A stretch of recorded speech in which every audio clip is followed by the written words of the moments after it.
Buenas. ¿Eres de los que piensa que el deporte solo sirve para estar fit y pasar el rato? Pues aquí te vamos a decir que el deporte sirve para mucho más. Así que, atento, soy Oliver Rodríguez y esto es El Limonero. Bienvenidos. ¿Cómo estás? Hoy tenemos a Hugo Taracido. ¿Cómo estás, Hugo? ¿Qué tal, Oliver? Bueno, muy bien, la verdad. Encantado de estar aquí con vosotros. No, encantado de tenerte aquí, porque hoy vamos a hablar de deporte. Como sabéis, en The Lemon Tree Education, en El Limonero, nos dedicamos a temas de educación en el extranjero, de temas de desarrollo personal. Y el deporte es una pieza clave, sobre todo en muchos sistemas educativos.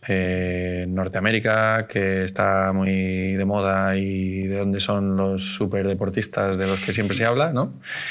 Aunque hoy tenemos... Hugo juega al tenis y jugaba a un alto nivel. En el tenis somos líderes en el mundo, ¿no? Diría yo. Tenemos Rafa, Carlos... si nos ponemos a contar... Exacto.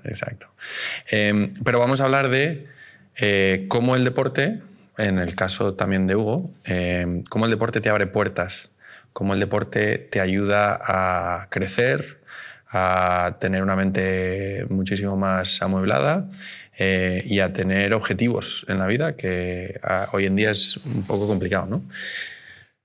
Es bastante complicado y en un mundo en el que, sobre todo yo lo veo en la juventud, ¿no? Están tan pendientes de consumir contenido del móvil y tan enganchados que muchas veces se olvidan de esa otra parte tan importante que es compartir experiencias y muchas veces compartirlas pues, con amigos o compañeros de equipo, ¿no? En este caso.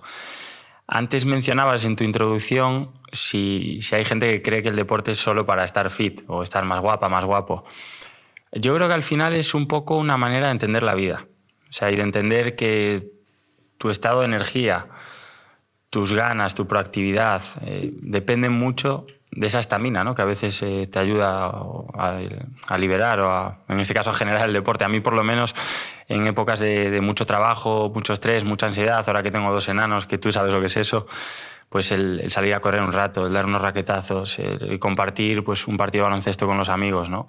Es algo que, bueno, que hace que te sientas mejor y te vayas a la cama, yo creo que mucho más enérgico para lo que viene al día siguiente, que vuelva a ser entrar en el día a día de la pelea continua. Sin duda.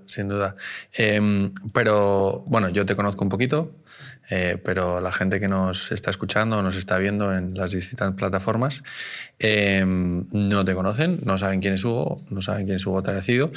Y pues me apetece que nos cuentes, ¿no? de dónde vienes y cuál ha sido tu recorrido, ¿no? Pues, qué has estudiado y demás. Perfecto. Bueno, yo soy Hugo, soy un chico de Pontevedra, aunque llevo ya en Madrid 13 años, no se me ha ido el acento, lo cual es muy positivo porque me encanta mi tierra, pero soy un niño que desde pequeñito los deportes fueron la mitad de mi vida, prácticamente, ¿no? Desde que con 4 años mi padre me puso la raqueta en la mano, pues hasta hoy ahí sigo haciendo y probando diferentes deportes. Quizás el tenis fue en el que en mi juventud jugué o practiqué, entrené con más pasión, era mi vida. Estaba en un centro de tecnificación para deportistas, pues como lo que hoy en día puede ser la Academia Rafa Nadal, pero en Galicia, en mi tierra.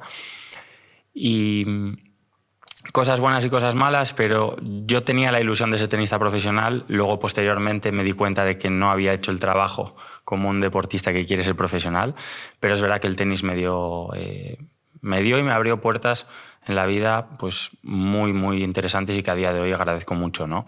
Primero me abrió las puertas para irme a una universidad americana a estudiar con una beca, a estudiar una carrera. Estuve allí en 2 universidades diferentes y luego, pues, por motivos de la vida, acabé estudiando en España, pero también me abrió las puertas del mercado laboral, con lo cual siempre digo que no es que juegues deporte y ya está, y cuando suena el pitido final o cuando llegas a meta o cuando das la mano a tu rival se acaba el partido, ni mucho menos. Todos esos valores y esas enseñanzas de tantas horas entrenando, viajando, estudiando y compitiendo, yo creo que es lo que te prepara en el día de mañana para enfrentarte a un mercado laboral muy globalizado, donde los idiomas y la educación marcan la diferencia, pero esas pequeñas habilidades que te puedes encontrar en gente deportista, yo creo que están muy valoradas, ¿no? en el mercado laboral hoy en día. Me mola que hayas tocado el tema de las habilidades, Aquí en Lemon Tree Education siempre estamos enfatizando, ¿no? Oye, esas habilidades blandas son las que te van a hacer destacar. Y sin duda yo creo que los deportistas, la gente que está con una estructura, un régimen, una presión, suelen tener unas habilidades especiales, ¿no? Y hay muchas empresas que contratan a deportistas de élite después de que hayan terminado su carrera por esas habilidades, o militares, o gente, ¿no?, que ha estado sometido a un régimen estricto o a una presión. Has comentado que no pusiste el trabajo como para ser un deportista de élite, ¿no? Sí, eso es. Pero estabas en un centro de tecnificación. Ajá. Entonces, muchas veces, no sé, yo creo que los chavales no se dan cuenta de cómo afecta lo que hacen en el momento presente hacia su futuro, ¿no? ¿Por qué tú no pusiste ese tiempo? O sea, ¿qué hacías? Yo creo que no era una cuestión de tiempo en sí, era una cuestión de madurez y de que soy hijo único, ¿no? Y ahora lo digo con la perspectiva que me da, pues, el tiempo que ha pasado y que ahora soy padre. Pero es verdad, o sea, yo estaba en un régimen para ser deportista de élite, pero mis padres me facilitaban todo de tal manera que el nivel de sacrificio que tenía sobre mí mismo era muy bajo. Si yo en clase con sacar un 6 me valía, y el tenis más o menos en Galicia, pues siendo bueno, siempre ibas ganando, ibas a jugar a los campeonatos nacionales, podías hacerlo bien a nivel internacional, pero cuando llegaba la hora de hacer preparación física era el primero en escaquearme. Entonces, todo ese tipo de comportamientos que con 17, 18 años te crees que es normal, cuando luego llego a Estados Unidos a la universidad y el entrenador me dice que a las 6 de la mañana vamos a hacer preparación física, a las 8 voy a clase, a la 1 paro las clases para ir a comer y luego me voy a entrenar 3 o 4 horas y al acabar vuelvo a sala de estudio para deportistas. Claro, ahí es cuando te das cuenta, abres los ojos y dices, vale, que ya no están mi padre y mi madre para hacerme la cama, hacerme la comida, llevarme a entrenar y incluso ayudarme con los deberes, ¿no?, con las tareas. Ahora ahí me di cuenta de que me tocaba coger las riendas, trabajar, esforzarme, y si no, pues me iban a pasar por la derecha, ¿no? Y es curioso, lo que te encuentras también, en mi caso cuando fui a Estados Unidos, que mucha de la gente piensa, bueno, la universidad a lo mejor ya no puedes llegar a ser deportista de élite, o va gente que ya lo ve como algo totalmente imposible. Te encuentras todo lo contrario. O sea, te encuentras primero gente ultra motivada con llevarte al siguiente nivel, y luego te encuentras deportistas en todas las disciplinas que están preparados para ello, ¿no? Y volviendo a la anécdota que tú decías antes de las empresas y el mercado laboral, no lo comenté antes, pero bueno, a mí la educación me apasiona, soy profe en 2 universidades, y siempre que llego a clase se lo digo a los alumnos el primer día, le digo, el 95% de lo que vais a aprender en clase vale para poco en el mercado laboral. Esas habilidades, las soft skills que tú decías, lo que llevéis en la mochila es lo que os va a hacer diferente. El idioma, el trabajo en equipo, el esfuerzo, el sacrificio, el saber adaptarte a trabajar con gente de otra cultura, con otros valores, y respetar eso igual que ellos te tienen que respetar a ti. Toda esa serie de vivencias es lo que te va a diferenciar. Hoy en día, gracias a que la educación se ha universalizado, mucha gente puede acceder a ella, ¿no? Entonces las empresas buscan qué te hace diferente. Y yo esa faceta la viví en mi primera entrevista de trabajo, fue en la empresa Mediaset, y era un proceso de selección que éramos 8 personas, estaba yo y estaban 7 candidatos del Instituto de Empresa. Por aquel entonces el vicepresidente de Mediaset era también vicepresidente del Instituto de Empresa. Entonces yo cuando llego a la entrevista digo, bueno, a mí me trajeron... Estás vendido, dices, un poco bueno, de chiste, ¿no? Sí. Al final me cogieron a mí de único candidato y tuve 7 entrevistas a lo largo de ese proceso con directivos. Ni uno me preguntó si sabía de televisión, si sabía de publicidad, si sabía de contenidos. Lo único que me preguntaban es, oye, ¿cómo lo hacías para entrenar preparación física, ir a clase, luego ir otra vez a entrenar, viajar, competir y hacer una carrera al mismo tiempo, ¿no? Tú en ese momento, claro, te sorprende mucho de por qué te preguntan tanto por estas cosas. Luego con el tiempo te das cuenta que es porque se están dando cuenta que tú estás preparado para viajar, hacer una reunión en cualquier país, porque sabes que ese idioma te lo va a facilitar. Y estás acostumbrado a coger un avión, a despertarte en un sitio que no es el tuyo, y eso a espabilar, ¿no? Para una empresa eso hoy en día es muy valorable, ¿no? Sobre todo una empresa, o las empresas en general que hacen negocio a nivel global, yo creo que lo valoran muchísimo. Qué guay. Has dicho, yo como estudiante sacaba 6 y, oye, qué bien. Luego era bueno en tenis. Oye, soy gallego, estoy en Pontevedra, gano en Pontevedra. Luego, que si no, en Galicia, paso a España, puedo ir a internacional, me voy rankeando. Seguramente tendrías buen ADN para el deporte y físicamente pues podías ir tirando. Pero ¿cómo es esa combinación? O sea, ¿y cómo combinabas estudio y deporte? ¿Previo a la universidad? Sí, previo a la universidad. Porque hay muchos chavales hoy en día que, ostras, lo veo, me lo comentan y dicen, voy subiendo de curso, ¿no? Oye, soy un súper apasionado del deporte, hago fútbol y estoy en primero de la ESO, paso a segundo, ostras, tercero, se me complica, tengo muchas horas de entreno. El otro día hablaba con un chaval que me decía, no, es que no, he dejado de entrenar porque tengo que estudiar. Digo, ¿pero cuántas horas entrenas al día? Y me dice, 1. Y digo, ¿no tienes tiempo para entrenar 1 hora al día? O sea, ¿a dónde hemos llegado que tenemos en este sistema, ¿no? Tengo que dejar de practicar una cosa que me viene bien, lo decías tú al principio, físicamente, mentalmente, y luego te voy a preguntar un poco sobre cómo en otros sistemas educativos funciona, pero tenemos ese punto donde tengo que estudiar, y tengo que estudiar,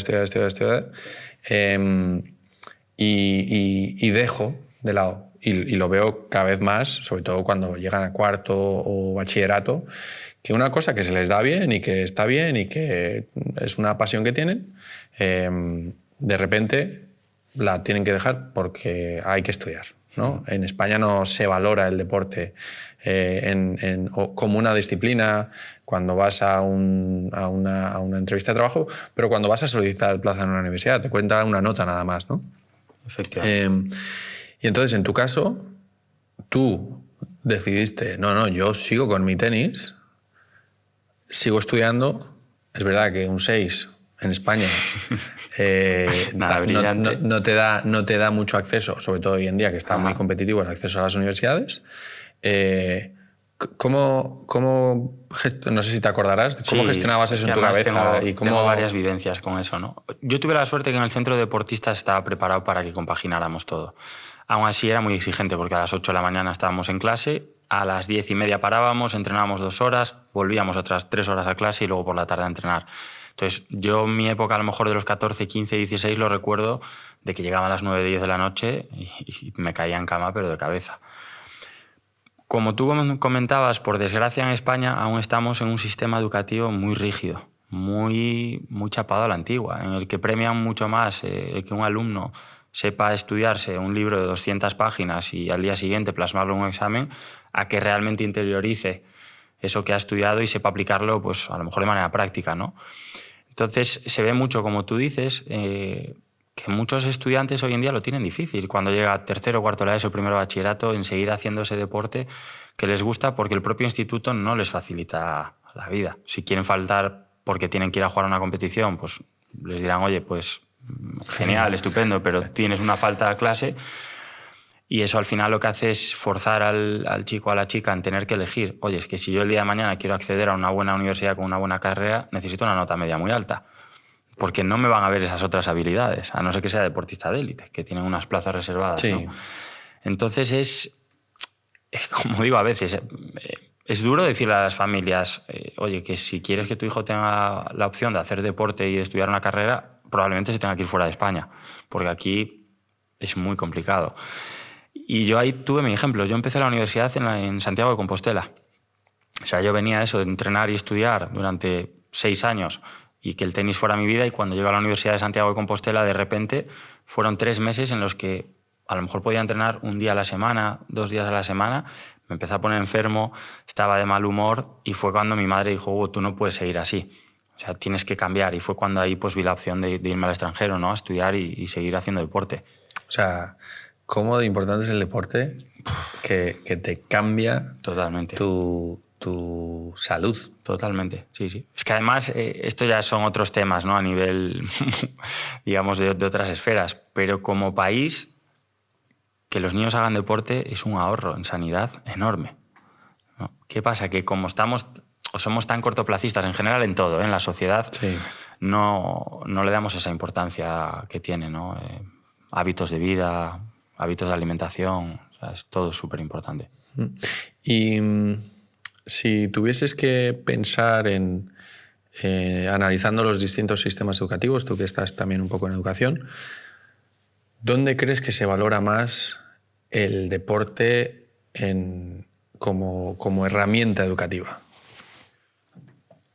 Yo creo que ahí no tengo dudas y Estados Unidos a día de hoy es el país que así lo está demostrando. Al final te encuentras universidades que tienen 25 o 30 medallistas olímpicos entre sus deportistas y que generan un nivel de competitividad entre ellos que los llevan al siguiente nivel. O sea, es tremendo, ¿no? Además están muy preparados para que tú no tengas que escoger, que al final es la gran ventaja. Oye, Hugo, ¿tú qué haces? Tenis. Perfecto. ¿Qué días entrena el equipo de tenis? Pues te ponemos las clases en otro horario para que no tengas que elegir. Y eso lo hacen no solo con los deportistas, lo hacen también con gente a lo mejor que tiene que trabajar para pagarse sus estudios, ¿no? Entonces esa flexibilidad que tiene el sistema educativo es quizás lo que marca un poco la diferencia para los deportistas. Pero ya no es solo eso, es que al final es un motor para su economía. Entonces, claro, estamos hablando de un sistema educativo que tiene 4.000 universidades, de las cuales pues, hay deportes donde hay 1.600 universidades para elegir, y lo cual se retransmite en televisión. Entonces, sí. Y las ligas universitarias son muchísimo más seguidas que las profesionales en muchos de los casos. Sí, sí. O sea, la de baloncesto la ve más gente que la NBA. Entonces, claro, es como si aquí decimos, no, es que la Liga de Fútbol Universitaria de España la ve más gente que la Liga de Fútbol Profesional. Es totalmente impensable. Allí sucede así, ¿no? Entonces, es que es un motor económico. Entonces, eso se traslada a las universidades, se traslada a la sociedad y ya lo tienen interiorizado desde pequeños en los high school también. O sea, el high school en Estados Unidos es un sistema muy similar al universitario. Hacen deporte, el propio instituto les facilita el equipo deportivo, los lleva a competir y se crea una cultura en la que el sueño es llegar a la universidad, es ser deportista universitario, ¿no? ¿Qué es mejor o peor el sistema educativo? Yo ahí nunca me gusta entrar a valorarlo porque es muy diferente al español. Entonces habrá estudiantes que se le adapta mejor aquello porque es más práctico, probablemente, y hay chicos que a lo mejor o chicas que están habituados a estudiar mucho porque les encanta esa manera de estudiar y aquello pues se les queda un poco corto, ¿no? Pero en esa parte de valorar al deportista nos llevan años luz. O sea, es que no hay color. Sí, yo veo muchas cosas muy potentes en el deporte como herramienta educativa, ¿no? Y hace un par de años escuchaba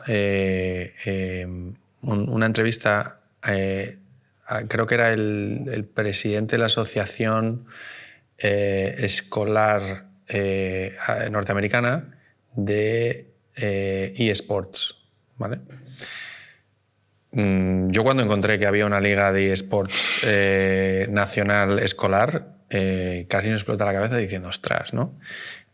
Pero justificaba también lo importante que era los eSports para incluir a todo el mundo que a lo mejor se queda un poco fuera de la parte deportiva porque no consiguen entrar en equipos o no les interesa tanto el tema del deporte físico, y cómo esos valores de equipo, de esfuerzo, de fuerza mental, de dieta, porque al final necesitas tener un equilibrio en tu vida. Totalmente. Cómo esa parte de los eSports estaba incluyendo a todos esos que no entraban en los deportes tradicionales y les metía en esa hermandad de equipo y les enseñaba esas habilidades, ¿no? Y dije, ostras, es que esto tiene toda la razón. Y cómo aquí, cuando en España hay que trabajar en equipo o esforzarse un poco más, o no, un deportista es esfuerzo. O sea... Totalmente. O sea, al final es la palabra que tienes que interiorizar. O sea, no te van a regalar nada, ¿no? Entonces, es que es muy, muy diferente la manera que tienen de enfocar. Yo creo que ellos lo que piensan es, vale, ¿a esto cómo podemos trasladarlo a nuestra sociedad de una manera de sacar algo positivo para nuestra sociedad, pero también económicamente, ¿no? Que al final, sí, evidentemente, son muchas veces son negocios, pero llevan años ya con el tema de los eSports. En las universidades tienen equipos becados de eSports, porque también lo que dicen es que por dónde va, qué tendencia siguen las carreras más demandadas hoy en día, ¿no? Perfiles matemáticos, de análisis de datos, ingenieros de informática, etcétera. Y esta gente está muy habituada y muy interesada en esos campos. Entonces también es una manera de atraer el talento y luego que eso sea el mejor marketing para ellos, ¿no? Para las universidades, para atraer y seguir atrayendo año tras año alumnos de todo el mundo. Qué bueno. No sabía que daban becas en las universidades de eSports. Sí, llevan ya 4 o 5 años. Bueno, Hugo dirige una organización que ayuda a estudiantes al acceso a la universidad a través de becas deportivas, sobre todo, aunque también ayudan con becas académicas, que se llama All American.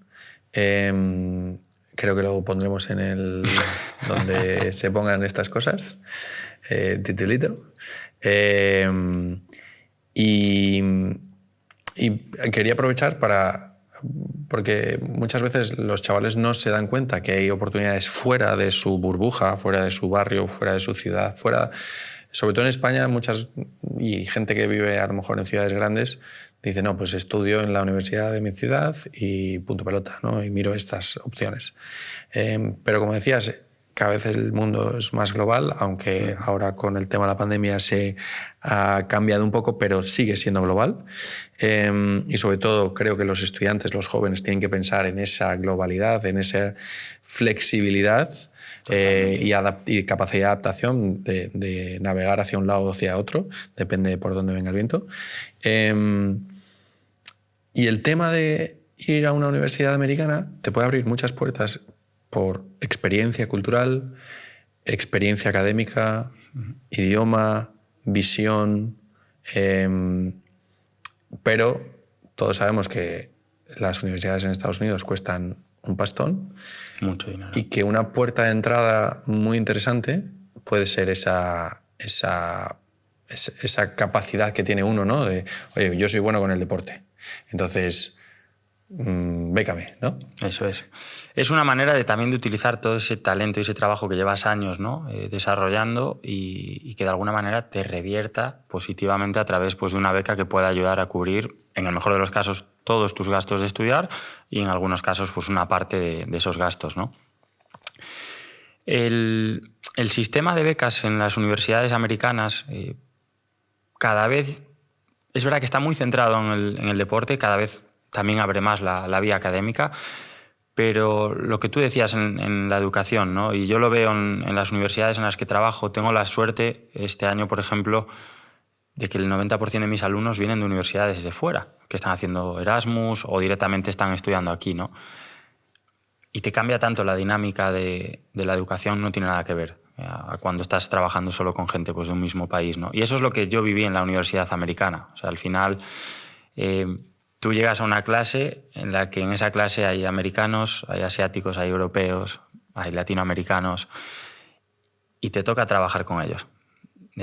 Esto se traslada a las empresas el día de mañana, ¿no? Y hay un factor muy claro que nos diferencia socialmente hace 20, 30 años, que si pensamos en nuestros padres, mi madre trabajó toda la vida en la misma empresa, tus padres probablemente alguno de los dos también, eso hoy en día es impensable. Entonces, los chicos o chicas que creen que por ir a la universidad que está al lado de su casa van a encontrar el trabajo al lado de su casa y van a estar siempre en su zona de confort, creo que están cometiendo un gran error. Primero, porque salir de la zona de confort es lo que les va a hacer crecer y vivir experiencias inimaginables. Y segundo, porque las empresas multinacionales con las que todos soñamos algún día en trabajar, ese perfil no lo quieren. No lo quieren porque donde hoy trabajas en Madrid, mañana estás en Londres, pasado estás en Shanghai y te toca adaptarte a eso, ¿no?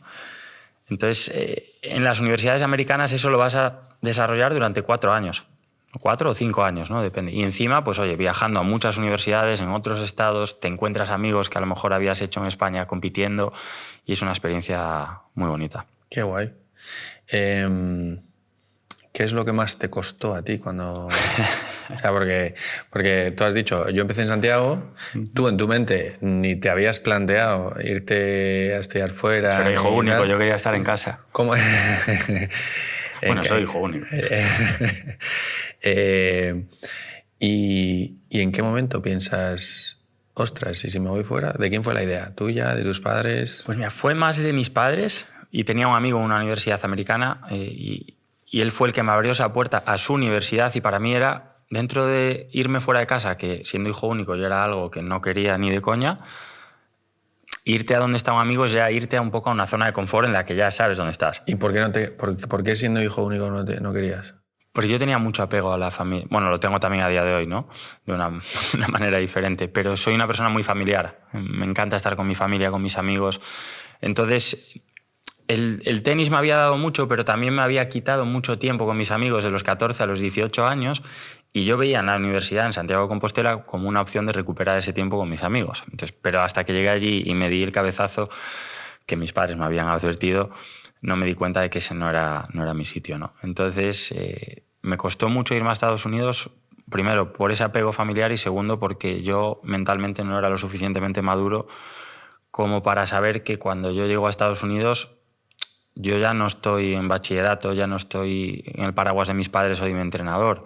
A mí me da una beca para que yo me esfuerce al 120% todos los días, represente a la universidad y lo haga siempre con unos valores de respeto, trabajo, esfuerzo, sacrificio y compromiso. Entonces, eso me costó interiorizarlo. Y si llamáis a mi madre, te va a decir que el primer mes le llamé todos los días llorando. Y ella me decía, aguanta, aguanta, aguanta. Y le doy las gracias porque no me dijese, oye, Hugo, coge el avión y vuélvete a casa, ¿no? Pero es verdad que al principio yo siempre se lo digo a los chicos, oye, hay momentos difíciles, y es lógico. Y ahí es donde vas a aprender, pero tienes que saber que todos hemos pasado por eso y que eso no es nada malo, simplemente es una faceta más del aprendizaje. Fíjate que a ti te costaba, y eso que supuestamente un deportista aguanta y pierde y no pasa nada y sigue y se levanta y cae y se levanta, ¿no? ¿Tú te caíste mucho y te levantabas mucho o tú ibas siempre arriba y entonces tuviste esa suerte de no tener que aguantar? Porque eso le pasa mucho a los chavales hoy en día, no a los deportistas, digo a cualquier adolescente, que nosotros como padres tratamos de protegerles, o no protegerles conscientemente, sino ayudarles, lo que nosotros pensamos que es ayuda, ¿no? Sobreproteger, ¿no? Lo que decimos a veces. Sobreproteger un poquito y entonces dices, oye, tú estudia, tranquilo. Y hay gente que se frustra porque saca un 7, cuando normalmente saca un 9 y entonces dice, oh, esto es un drama, esto no puedo más, y se bloquea, ¿no? Un deportista sí que es verdad que lo trabaja bastante más, ¿no? El tener aguante de, pues si pierdo no pasa nada, me tengo que esforzar más y ganaré, aunque me moleste. Pero a ti te costó llegando a Estados Unidos, ¿no? Me costó y bastante, sí, bastante. El otro día lo decía Rafa Nadal, lo que dices tú ahora, ¿no? En el caso del tenis lo ejemplificaba él, dice, el tenis es un deporte de perdedores. Y es verdad. O sea, tú a lo mejor compites 50 semanas, bueno, 50 al año no, pero 35 y con suerte ganas una. En el resto has perdido algún partido siempre. Yo tuve la suerte de que en el tenis me llevó mucho tiempo empezar a destacar. Entonces siempre fue como una meta para mí el ir mejorando, ir mejorando, ir mejorando y no tener esa presión que tenían otros chicos que venían ganando desde pequeños de tengo que ganar y tengo que ganar. Que yo creo que eso es a los 14, 15 años lo que es más difícil de asumir cuando llevas 4 años desde que eres alevín o 12 añitos ganando todos los torneos. La presión que te pones tú, que te ponen tus padres y que te pone en general el entorno, sí, es muy alta, ¿no? Y al final gestionar eso un niño de 15, 16 años es muy difícil. Y es porque vivimos en una sociedad de los números. También. ¿Cuántos partidos has ganado? ¿Cuántos goles has metido? No la sociedad de valorar, ¿lo has hecho al 110%? Genial, entonces me da igual si has ganado o has perdido, ¿no? Y eso es un poco lo que me encontré en Estados Unidos. Aunque suene un poco utópico, es verdad. El entrenador... es que es un deporte en el que tú puedes ganar o puedes perder cada día. Entonces lo que te dice es, mientras salgas ahí a dar el 110%, yo voy a estar contento. Si luego ganamos, ganará el equipo, no ganas tú solo, que eso también es algo que me costó adaptarme en el tenis. Aquí si tú ganas Hugo y pierde el equipo, me da igual que hayas ganado, perdió el equipo. Y a la inversa igual, si tú pierdes y gana el equipo, ¿no? pero lo que más se valoraba allí era el esfuerzo. Eso para mí es clave, se lo digo también a muchos de nuestros estudiantes. Tú puedes ser un estudiante de 5 o puedes ser un estudiante de 20. Sí, tú puedes sacar como máximo un 10, pero si eres un tío de 20 y sacas un 10 no tiene mérito porque estás a mitad de tu potencial. Pero si eres un tío de 5 y sacas un 5, chapó. O sea, y eso de que dices de que somos una sociedad de números, de no, un 5 no vale, ostras, un 5 para un tío de 5 es fantástico. O sea, está al máximo. Y no es fácil estar al máximo constantemente y demás, ¿no? Y creo que relativizar un poco esa parte también es importante para que los chavales no estén tan frustrados. Hoy en día están saliendo muchísima frustración de muchas cosas, no solamente con las redes sociales de si estoy guapo, guapa o lo que sea, sino, ostras, estoy sacando mis estudios, estoy llegando, avanzando, no sé qué, no sé cuál, ¿no? Y creo que es importante valorar el esfuerzo, como dices tú. Totalmente. Si se valora el esfuerzo y te estás esforzando al máximo, estás ganando, ¿no? Es que yo creo que el problema que tenemos en la sociedad hoy en día es la inmediatez. O sea, somos demasiado cortoplacistas y muchas veces yo lo seré también, ¿eh? Pero es verdad. O sea, valoramos a los niños desde pequeños, se les valora por el progreso adecuadamente, por el progreso adecuadamente más, por el 7, el 8, el 10, pero no se les valora por lo que hay detrás de eso, que al final es un poco lo que realmente les va a ayudar en el día de mañana, ¿no? Y se ve sobre todo en la juventud, en lo que tú dices. O sea, no son capaces emocionalmente de afrontarlo y muchas veces cuando dejan de lado una cosa o la otra, o el deporte o la tasa de abandono escolar que tenemos tan alta, que es un problema, ¿no? Evidentemente. Y en Estados Unidos llegas allí, te pasas el primer mes llamando a tu madre todos los días llorando. ¿Cuando colgabas dejabas de llorar o era constante? O lloraba con mi amigo. Ah, vale. No, él me ayudó un poco a espabilar también. Sí. ¿Cómo te sentiste en la universidad, en el equipo, con los americanos? ¿Te integraron? ¿Eras un bicho raro en las clases cuando decías soy español? ¿Cómo era eso? Siempre lo digo y la gente a veces me mira como diciendo me está vendiendo su producto, ¿no? Pero son extremadamente amables.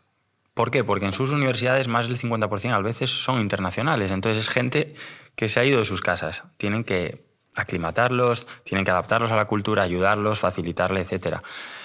Entonces, en ese aspecto me sentí súper arropado desde el primer momento. Nunca tuve ningún problema ni por la parte académica ni deportiva. Mis entrenadores siempre fueron de 10. Como deportista te sientes profesional por la manera, oye, te dan ropa de la universidad, te pagan los viajes, la gente cuando te ve con el chándal de la universidad te mira como diciendo, oye, que este tío está en el equipo de la universidad, ¿no? No eres el bicho raro, al revés. ¿No puedes llevar el chándal si no estás en el equipo? El del equipo no, porque normalmente para el departamento de atletas tienen uno que no venden. Uno especial. Uno que no venden. Es como claro, limited edition. Vale. Que para ligar tiene lo suyo también, ¿no? Pero en la parte académica ahí me costó un poco más porque otro problema que tenemos en España muy grande es el idioma. Es verdad que el inglés nos cuesta mucho, cada vez menos, y eso es algo que estamos progresando. Pero yo recuerdo literalmente mi primera clase fue una clase de hablar en público. Y el primer día la profesora dijo, Hugo, sal al estrado y tienes que explicarnos en 5 minutos quién eres tú. Me sobraron 4 minutos y medio aproximadamente. Pero ahí también te das cuenta de que, oye, es que voy a aprender inglés por necesidad. Porque si tengo hambre tengo que pedir comida, si tengo una duda tengo que preguntar y tengo que poner la lavadora y no sé cómo se pone. Entonces, ahí realmente es cuando te vas a empapar del idioma, ¿no? Lo que hacemos aquí a veces me estudio el B2, el C1, que está muy bien, pero hasta que realmente lo aplicas no tiene absolutamente nada que ver, ¿no? Pero volviendo a la universidad, en ese aspecto yo creo que ayuda mucho a que la gente se integre. Guay, guay. Y para alguien que esté viendo, ¿podrías darnos 5 consejos, 5 tips para conseguir una beca deportiva para ir a la universidad? Claro que sí. El primero, y para mí cada vez más importante, que se marque unos objetivos realistas. Objetivos realistas. Sí. Y ahí hablamos de lo académico, hablamos de lo deportivo, lo que tú decías antes, ¿no? Es que si tu hijo es un estudiante de 6, no le puedes pedir que saque un 9 en segundo de bachillerato, que siga entrenando 3 horas al día y que tenga buenos resultados, porque va a explotar. Entonces, lo primero es objetivos realistas. Oye, ¿dónde estamos académica y deportivamente? ¿A dónde queremos ir? Y hacemos un camino adaptado a ti, no a lo que quieran tus padres o no a lo que pensamos que queremos, ¿no? Lo siguiente es que el camino es largo. Y ahí volvemos al corto plazo. O sea, esto no es algo que puedas... O sea, si yo estoy en segundo de bachillerato, venga. Puedes hacerlo. Sí, pero... Pero vas a tener probablemente alguna opción menos que si estuvieras en primero. Porque tienes que preparar o inglés, si estuviese en cuarto o en tercero. Efectivamente. O sea, vale, o sea, objetivos realistas... A largo plazo. Y el camino es largo. O sea, camino es largo. Prepárate con tiempo, ¿vale? Luego, lo siguiente, prioridades. Y son edades donde es difícil, ¿no? ¿Prioridades a qué te refieres? ¿Personales? ¿Académicas? Sí, personales, que muchas veces nos ha pasado con deportistas que sí que se quieren ir a Estados Unidos, pero que luego en vez de ir a hacer el examen de inglés, no, es que ese día tenía un partido de fútbol y me he ido a jugar con el equipo y no he hecho el examen. Entonces, claro, tienes que entender que si tu familia apuesta por este proceso, tú apuestas por ese proceso, hay un periodo de tiempo en el que tienes que estar comprometido para que eso funcione, ¿no?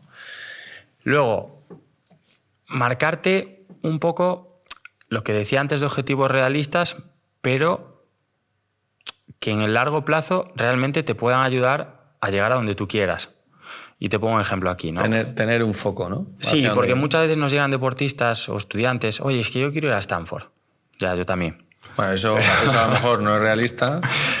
A lo mejor no en el corto plazo, pero...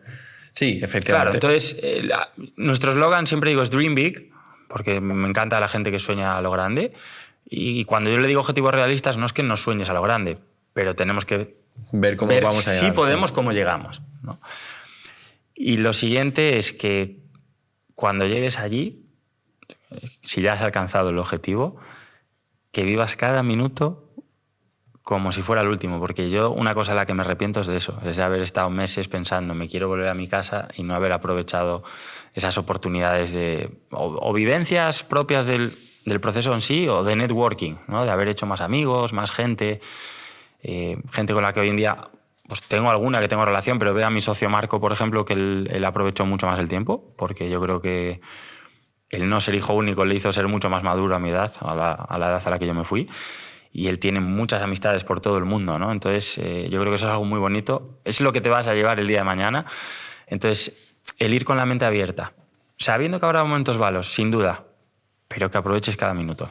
Me encanta esto de aprovechar cada minuto. O sea, las 5 cosas que has dicho, aprovechar cada minuto, tener un foco... ¿cuál era? Objetivos realistas. Objetivos realistas, una planificación de largo plazo. O sea, es que se traduce a la vida real, ¿no? Y al final pensamos que estamos inventando la rueda de nuevo, pero no, es que todo es igual.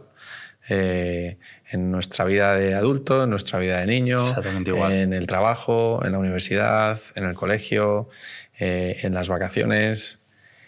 Y lo de aprovechar cada momento, creo que más gente debería enfocarse en eso. ¿Sabes qué pasa? Que cuando se lo dicen sus padres, a esas edades dicen, me lo están diciendo mis padres, no les vamos a hacer ni caso, ¿no? Y es curioso, porque tú cuando tienes 17, 18 años te pasas pensando...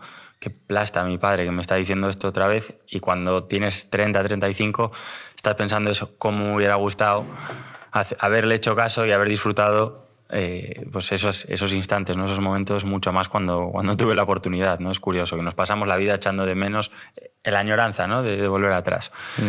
Pero sí, es así, la vida pasa volando. Qué guay, qué guay. Oye, pues ha sido un placer tenerte aquí, que compartas tu experiencia, tus consejos.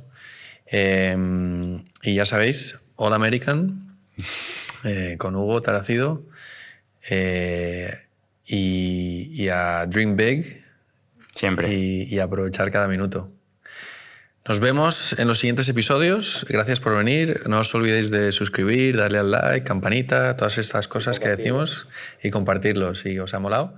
Y si no os ha molado, decidnos qué es lo que os hubiese gustado escuchar, porque Hugo es un buen amigo y puede venir otras veces. Podemos comentar y sobre todo nos ayuda a aprender y a mejorar. Muchísimas gracias, Hugo. A vosotros, un placer. Hasta luego. La pregunta de la educación del futuro. Mierda, ¿la puedes editar? Bueno, vamos a ver. Por cierto, se nos olvidaba una pregunta que nos gusta hacer a la gente que viene por aquí. ¿Cómo crees que será la educación de los hijos de tus hijos? Buena pregunta. Creo que la educación va a ir por microcontenidos. Vale. No, creo que el sistema educativo actual está totalmente obsoleto y tiene que cambiar de alguna manera, y que lo haremos en realidad virtual. O sea, que yo podré estar estudiando en Harvard y probablemente desde el sofá de mi casa o desde una clase en Madrid, ¿no? Creo que irá por ahí. ¿Crees que irá? Claro, lo de microcontenidos, mucha especialización. Sí, el microlearning. Al final yo creo que cuando tú en 15-20 minutos eres capaz de prestar atención realmente a lo que te están contando e interiorizarlo, es mucho más válido que una clase de 1 hora y media, que como profesor te digo que te das cuenta que los alumnos a partir de la media hora cada uno está mirando ya para otro sitio. Fantástico. Pues Hugo, gracias de nuevo, un placer. Y ahora sí que sí, gracias por estar ahí. Hasta luego. Hasta luego.